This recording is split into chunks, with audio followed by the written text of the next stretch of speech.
دوستوں، آج ہم بات کریں گے پاکستان کے تاریخی شہر بھیرا شریف کے بارے میں۔ تاریخی شہر بھیرا پاکستان کے صوبہ پنجاب کے ضلع سرگودا میں دریائے جہلم کے بائیں کنارے پر سلسلہ نمک کے نزدیک واقع ہے، جو قیام پاکستان سے پہلے ضلع شاہپور میں واقع تھا۔ یہ شہر لاہور اسلام آباد موٹر وے کے درمیان واقع ہے اور بھیرا انٹرچینج سے جڑا ہوا ہے۔ بھیرا کی گلیاں اور بازار بہت تنگ ہیں۔ بھیرا شہر کے گرد ایک سرکل روڈ ہے۔ موجودہ مقام پر بھیرا 1540 عیسوی میں تعمیر ہوا۔ اب ہم بات کرتے ہیں کہ بھیرا کا نام کیسے رکھا گیا اور بھیرا کے معنی کیا ہیں۔ بھیرا کے نام کے سلسلے غیر حقیقی روایات محض لا علمی کی وجہ سے مشہور ہو گئی۔ تاریخ اس امر کی گواہ ہے کہ غزنوی یا مغل بادشاہ نے اس شہر کا راستہ نہ پا کر کبھی بھیرا نہیں کیا۔ اصل میں بھیرا کا لفظ سنسکرت کے دو لفظوں بھے جس کے معنی ڈر اور خوف کے ہیں اور ہرا کے معنی پاک سے مرکب ہیں، یعنی ایسی جگہ یا مقام جہاں انسان ہر قسم کے خوف اور خدشات سے محفوظ ہو۔ یہ شہر زمانہ قدیم میں دشمن کے حملوں سے محفوظ سمجھا جاتا تھا، اس لیے اس کا نام بھیرا رکھا گیا۔ اگر قدیم بھیرا اور جدید بھیرا کے درمیان موازنہ کیا جائے تو قدیم بھیرا دریائے جہلم کے دائیں کنارے پر واقع ہے، جبکہ جدید بھیرا دریا کے بائیں کنارے پر ہے۔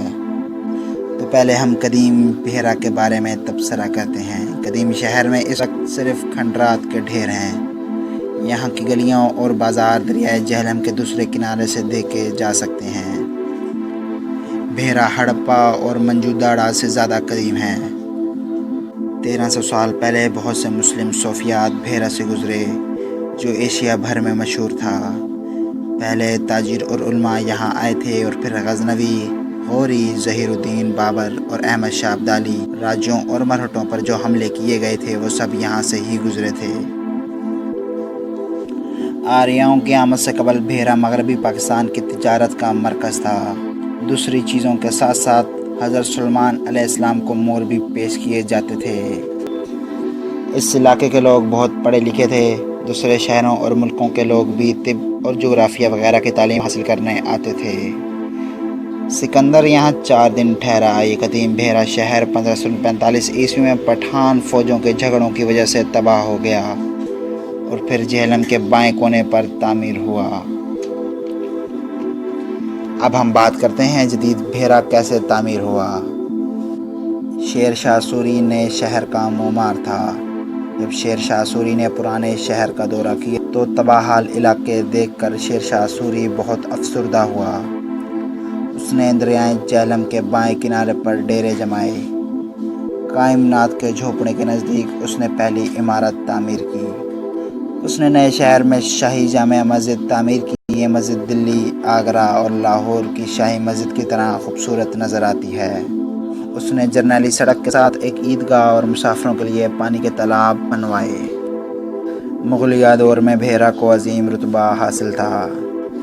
مغل بادشاہ ظہیر الدین بابر نے اپنی مشہور کتاب تزک بابری میں اس قصبے کا تذکرہ کیا ہے۔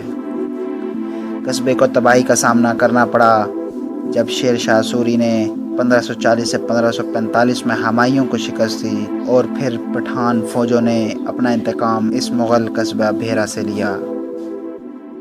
احمد الدین بغوی تھے اور اب اس مسجد کا نام بغویہ مسجد کے نام سے مشہور ہے۔ اب بات کرتے ہیں بھیرا کے دروازوں کے بارے میں۔ ابتدا میں بھیرا شہر کے گرد لاہوری گیٹ، کشمیری گیٹ، کابلی گیٹ، پیراں والی گیٹ، نور والی گیٹ، چنیوٹی گیٹ اور حاجی گلاب گیٹ نامی 8 دروازے تھے، لیکن اب صرف 4 گیٹ بچے ہیں۔ پیراں والی گیٹ، حاجی گلاب گیٹ، نورا والی گیٹ اور کابلی گیٹ اب تباہ کر دیے گئے ہیں۔ مغل شہنشاہ اکبر کے دور میں بھیرا کو پھر سابقہ عظمت حاصل ہوئی اور یہ مغل انڈیا کے ان 40 شہروں میں سے تھا جن میں سونے اور چاندی کے سکے ڈھالنے کے لیے شاہی نسکال تھی۔ احمد شاہ ابدالی غزنوی اور غوری بر صغیر پر حملے کے لیے جاتے ہوئے بھیرا کے بعد سے گزرے۔ سکھ راج 1790 عیسوی سے 1849 عیسوی کے بعد انگریزوں نے بھیرا پر قبضہ کر لیا، جو آزادی 1947 عیسوی تک جاری رہی۔ اب ہم بات کرتے ہیں شیر شاہ سوری کی جامع مسجد کے بارے میں۔ بھیرا کی فوج اور تنظیمی اہمیت کے پیش نظر سلطان شاہ سوری نے بھیرا میں فصیل شہر سے باہر دریا کے ساتھ ایک عظیم الشان مسجد تعمیر کروائی، جس کا ڈھانچہ مغل فن تعمیر سے تقریباً ملتا جلتا تھا۔ سکھ راج 1799 عیسوی کے دوران مسجد کو استبل کے طور پر استعمال کرتے تھے۔ مسجد 1898 عیسوی میں مفتی احمد البغوی کی کوشش سے دوبارہ تعمیر ہوئی۔ مسجد کے 3 بڑے گنبد ہیں۔ تعمیر میں چھوٹی اینٹیں استعمال ہوئی ہیں۔ بغوی خاندان 1898 سے مسجد کی تعمیر اور حفاظت کو برقرار رکھنے کے ذمہ دار ہیں۔ اس مسجد کے پہلے نگران احمد الدین بغوی تھے اور اب اس مسجد کا نام بغویہ مسجد کے نام سے مشہور ہے۔ اب ہم بات کرتے ہیں بھیرا کی تجارتی حیثیت کے بارے میں۔ بھیرا جنوبی ایشیا کا عظیم تجارتی مرکز تھا۔ بھیرا کو گندم اور مہندی کی منڈی مارکیٹ بھی کہا جاتا تھا۔ تجارت کے لیے ٹرین اور بسوں سے پہلے اونٹ استعمال ہوتے تھے۔ بہت سی سرائیں تھیں جہاں تاجر اور مسافر ٹھہرتے تھے۔ بھیرا ایک بڑا صنعتی مرکز تھا جہاں بہترین قسم کے چاقو اور تلواریں بنتی تھیں۔ یہاں کا لکڑی کا کام سارے برصغیر پاک ہند میں مشہور تھا۔ بھیرا کا ایک کھدائی کے کام والا دروازہ اب بھی لاہور کے عجائب گھر میں موجود ہے۔ اورنگزیب عالمگیر نے کابلی گیٹ کے نزدیک ایک چینی قلعہ تعمیر کروایا۔ بھیرا شہر اب بھی سود کی مصنوعات، دھاتی کام اور کھدائی کے کام کی تجارت کا اہم مرکز ہے۔